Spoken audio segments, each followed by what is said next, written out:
Jembatan penghubung 4 desa ambruk.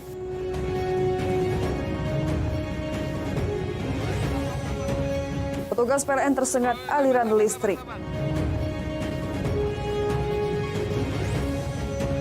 Menjadi pejabat Kapolda Sumatera Selatan.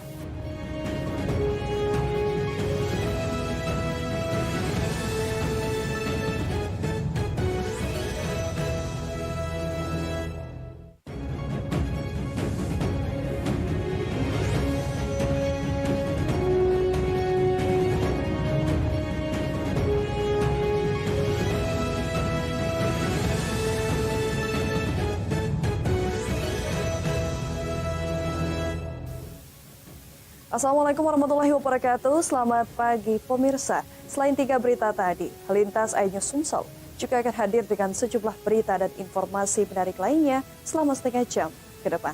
Bersama saya Elza Renata, inilah Lintas iNews Sumsel selengkapnya.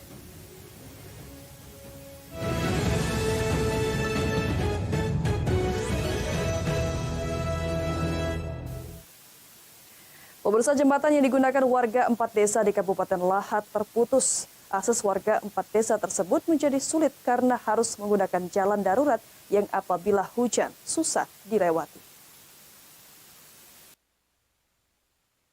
Akses jalan utama warga desa Cempaka Sakti, Sukoharjo, Kencana Sari, dan Purwaraja, Kecamatan Kikim Timur, Kabupaten Lahat putus.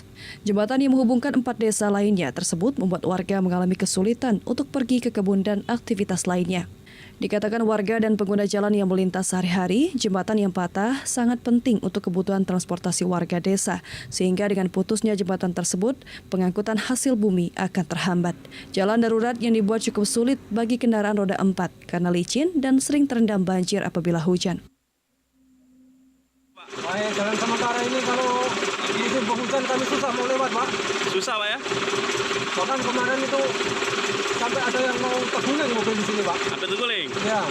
Jadi gimana, Pak? Ke depannya, Pak? Jadi minta tolong kepada pihak terkait, khususnya pemerintah Kabupaten Lahat, tolong cepat-cepat dibetulin jembatan kami, Pak. Jembatan ini, 2 Pak? bulan seperti ini, tapi memang belum parah kondisinya kan. Nah, dilalui dengan truk, terus dengan masyarakat. Nah, terakhir longsor seperti ini jembatan. Jadi jembatan ini penghubung 4 desa. Kalau sempat jembatan ini rubuh, 4 desa tidak bisa lewat, Pak. Jadi jalan ini, Pak. SP1, SP2, SP4 dan SP5. Ya, panjang jembatan? Warga berharap pemerintah cepat tanggap memperbaiki jembatan tersebut karena jembatan merupakan urat nadi dan akses utama masyarakat. Dari Lahat Balaputra, iNews melaporkan. Sementara itu, pemirsa, seorang petugas perbaikan gardu PLN di Kecamatan Jayaloka, Kabupaten Musirawas tewas terkena sengatan listrik saat sedang memperbaiki gardu milik PLN. Dari rekaman video amatir yang beredar, petugas ini tewas saat berada di atas tiang listrik.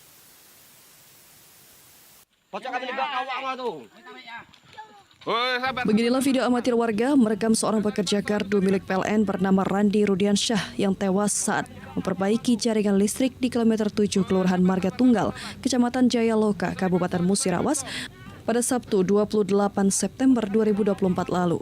Dalam rekaman, tampak korban langsung terkulai tersengat aliran listrik saat berada di atas tiang listrik yang bertegangan tinggi. Sempat meminta tolong, namun karena minimnya alat untuk membantu yang menyebabkan korban tewas saat menjalani perawatan di rumah sakit. Korban mengalami luka bakar hingga lebih dari 90% di sekujur tubuh. Pada saat dia manjat ke tiang listrik itu, awalnya sih nggak ada arus kan setelah itu dia langsung masang safety belt itu, pengaman itu. Namun setelah selesai masang safety belt pengaman itu, begitu dia megang kabel itu, ada arus di situ. Nah, disitulah dia keseturnya. Waktu kejadian dia sendiri yang di atas, sementara teman-temannya ada di bawah. Sementara itu, keluarga korban masih terpukul atas kejadian maut tersebut yang menimpa Randi. Dalam kesehariannya, korban bekerja sebagai petugas perbaikan gardu milik PLN. Oleh keluarga, korban dimakamkan di TPU Desa Sidodadi, Kecamatan Jayaloka, Kabupaten Musirawas. Dari Musirawas, Sudirman, iNews melaporkan. Satuan Unit Reskrim Polsek Seberang Ulus 1 Palembang meringkus 2 pelaku pembunuhan terhadap seorang ojek pangkalan. 2 pelaku merupakan kakak beradik. Motif pembunuhan lantaran pelaku sakit hati dengan perkataan korban. Terima kasih atas kehadirannya. Pada sore di Kota Palembang. Setelah 1 bulan buron, Redo Irawan dan Ade Arya, pelaku pembunuhan terhadap seorang ojek pangkalan yang terjadi di Jalan Kiai Haji Wahid Hasim, Kecamatan Seberang Ulus 1 pada tanggal 16 Agustus 2024 lalu, akhirnya ditangkap polisi. Kedua pelaku merupakan kakak beradik. Menurut keterangan polisi, motif dari pembunuhan tersebut lantaran pelaku sakit hati dengan perkataan korban saat sedang bercanda di sebuah warung minuman keras. Korban dibunuh pelaku dengan cara menusukkan sebilah pisau ke pinggang korban hingga tewas di tempat. Setelah membunuh, kedua pelaku kabur meninggalkan lokasi kejadian. Rekan-rekan sekalian, kejadian itu cukup spontanitas dan cepat. Sehingga pada saat itu ketika tersangka kembali ke rumah hanya untuk mengambil sebilah sarai, pada akhirnya tanpa diberikan kesempatan mendatangi korban kembali di lokasi yang ada, lokasi semula, kemudian langsung melayangkan samurai yang dipegangnya ke arah tubuh daripada korban saudara Effendi. Akibat ulahnya, kedua tersangka terancam pasal 338 KUHP atau pasal 170 KUHP dengan ancaman kurungan minimal 15 tahun penjara. Dari Palembang, Muhammad David, iNews melaporkan. Pemirsa, Jalan November mendatang serta mendukung program Polda Sumatera Selatan, lintas aktivis antar generasi Indonesia deklarasikan Sumsel Zero Konflik. Menghangatnya suhu politik jelang pilkada, mulai dari ujaran kebencian di media sosial hingga saling serang satu sama lain, baik secara langsung hingga perang di media sosial yang nantinya akan menyulut kericuhan pada Pesta Demokrasi Bangsa Indonesia. Maka dari itu, untuk mendukung program yang dicanangkan oleh Polda Sumatera Selatan untuk menciptakan pemilu yang damai, lintas aktivis antar generasi Indonesia deklarasikan Sumsel Zero Konflik yang bertempat di Jalan Demak, Lorong Jeruk, Kecamatan Seberang Ulus 1, Palembang. Dirinya pun berharap agar adanya deklarasi ini menjadi motivasi bagi rekan-rekan yang lain untuk bersama-sama mengawal pesta demokrasi dengan sukacita tanpa saling menghujat dan menjatuhkan satu sama lain. Warahmatullahi wabarakatuh. Saya Sukma Hidayat, Ketua Lintas Aktivis Antar Generasi Indonesia, mengajak seluruh elemen masyarakat untuk mensukseskan Pilkada serentak 2024 dan menjaga ketertiban dan keamanan untuk dalam rangka membantu Polri. Tahan emosi, jangan mudah terprovokasi, pilihan boleh berbeda, tetap kita jaga NKRI dan sukseskan Pilkada 2024. Wassalamualaikum warahmatullahi wabarakatuh. Terima kasih. Selain mengajak masyarakat untuk menciptakan pemilu yang damai, lintas aktivis antar generasi Indonesia juga membagikan sembako kepada warga. Dari Palembang, Erwin Setiawan, iNews melaporkan. Rotasi jabatan Kepala Kepolisian Daerah di tubuh Polri terjadi di Polda Sumatera Selatan. Irjen Polisi Arahmat Wibowo resmi digantikan Irjen Polisi Andi Rian Riakudu Jajadi. Acara sertijab berlangsung khidmat di halaman Mapolda Sumatera Selatan dengan pelepasan pedang pora.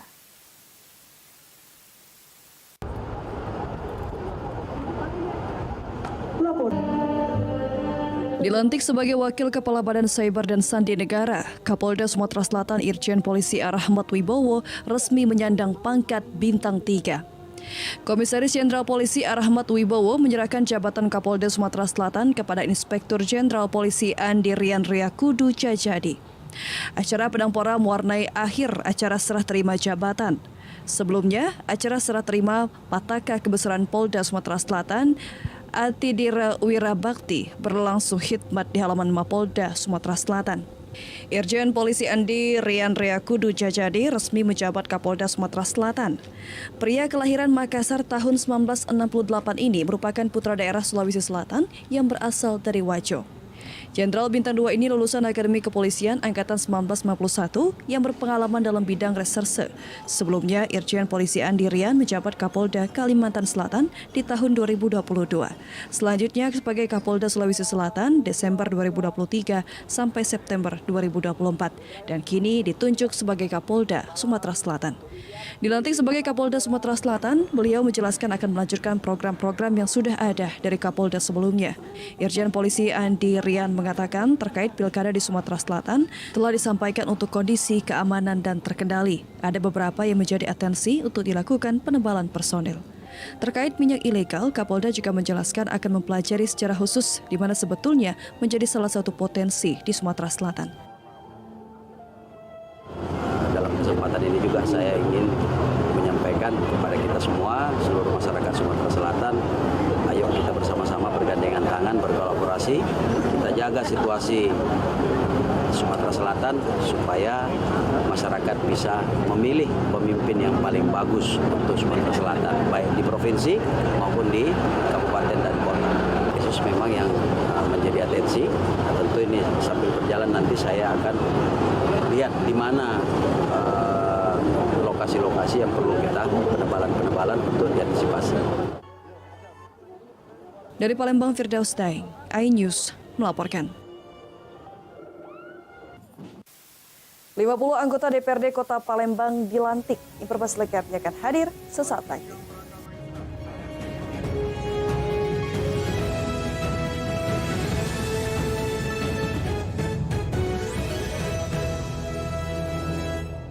Tapi jangan GR dulu, dia mah tiap ada yang di sudut disukai. Lagu ini tahu? Ya enggak lah. DMD Panggung Rezeki di MNC TV.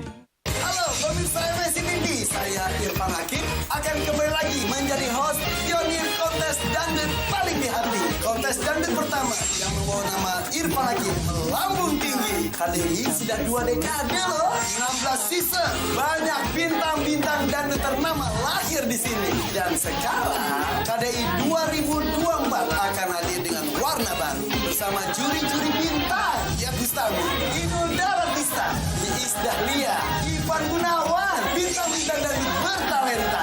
Akan ada banyak persaingan kompetisi yang penuh drama. Jadilah saksi lahirnya bintang dangdut masa depan. KDI 2024 di MNC. Para kapten kita. Selalu semangat seperti biasa sebagai Kapten Tetot. Iya benar. Dia pasti bakal menang di sini. Dengar ya. Pelan-pelan nih. Bisa diam nggak? Hoya, hoya. Kapten tua. Bukannya Jawa semua kamu tuh ya. Iya, emang dari mana sih? Pemilih 100 di MNC TV. Dilarang tahan tawa, juri baru hadir di panggung ini. Diva-diva dangdut matiin, ya aku matiin juga. Lagu ini tahu?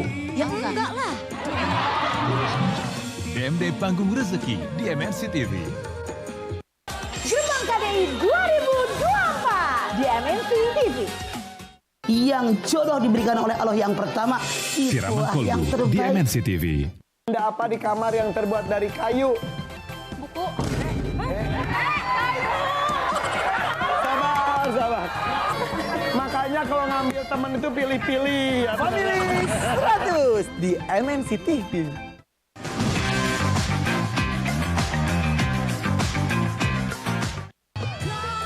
Gak mau ntar Mas Adam disenggol.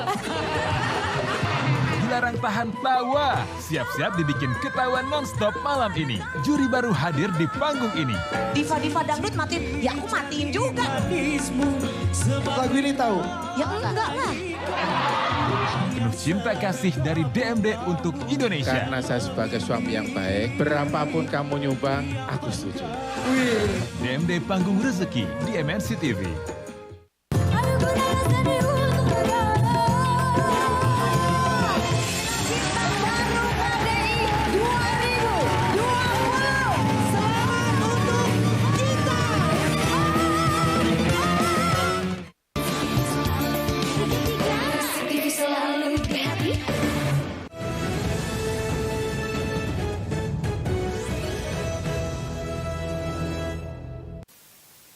Terima kasih Anda masih bersama kami. Pemirsa, petani sawit yang ada di Kabupaten Ogan Ilir gantungkan harapan pada harga sawit. Petani sawit ini meminta agar harga sawit terus normal guna menopang perekonomian keluarga.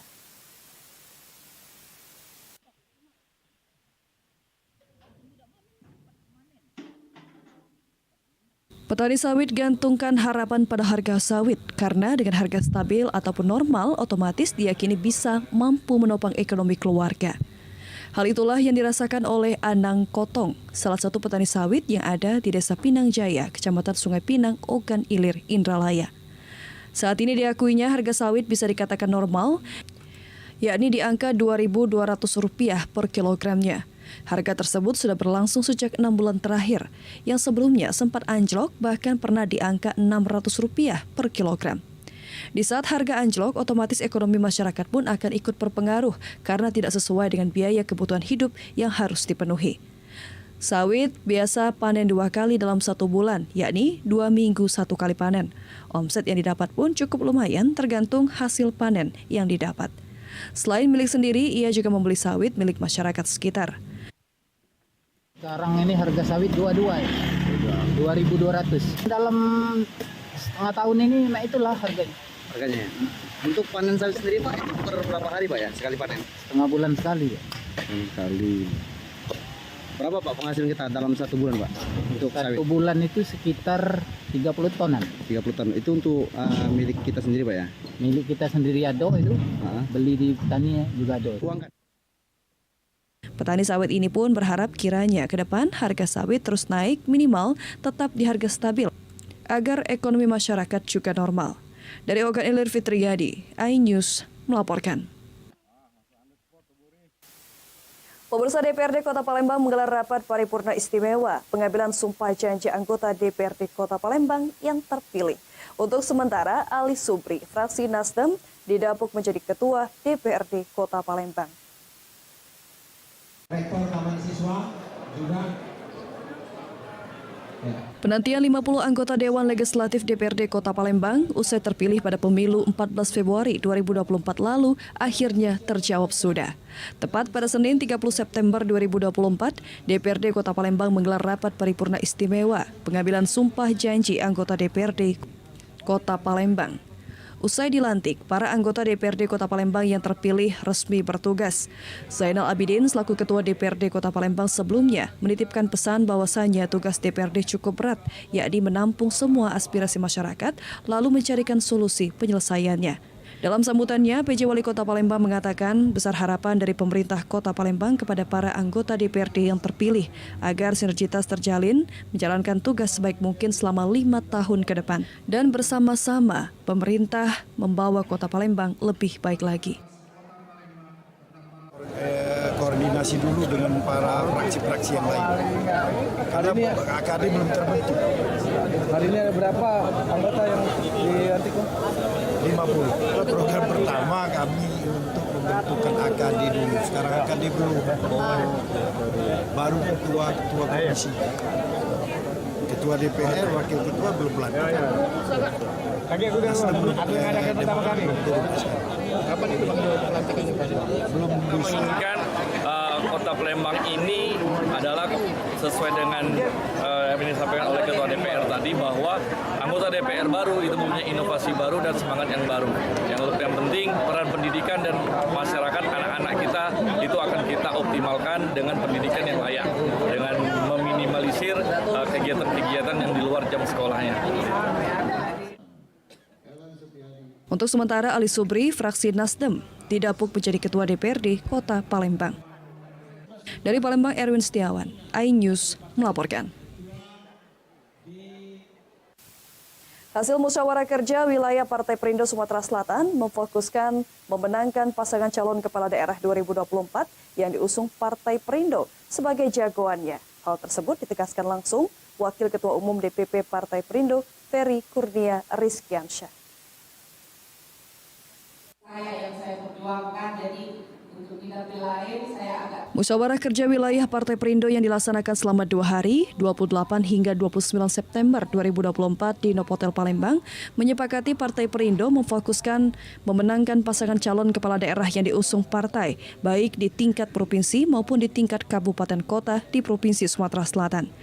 Menggelar Musyawarah Kerja Wilayah DPW Partai Perindo Sumatera Selatan dihadiri langsung Wakil Ketua Umum Partai Perindo Ferry Kurnia Rizkiansyah dan seluruh pengurus Dewan Pimpinan Wilayah dan Dewan Pimpinan Daerah dari 17 kabupaten kota di Sumatera Selatan.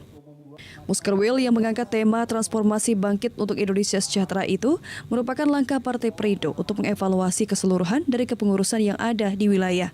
Sebagai partai yang mengusung transformasi kepemimpinan, Partai Perindo akan menggandeng generasi-generasi muda agar dapat bergabung dan berkolaborasi menjadi bagian dalam keluarga besar Partai Persatuan Indonesia. Satu aspek yang sangat penting yang sekarang kita sedang lakukan adalah bagaimana kita masuk menjadi bagian penting dalam proses pemenangan pilkada.